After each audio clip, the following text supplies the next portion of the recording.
Доктор Петрови, тук ли сте, бе? Светка, тук ли сте? Една сръбска песен имаш от мен после. А сега за брат ти една песен.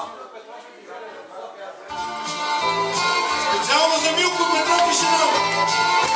Защото си пътува по морета на. Почваме по-да щастливо.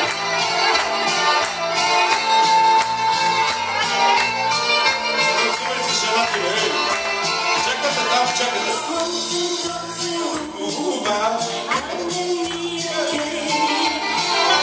Да ви виждам на вечер.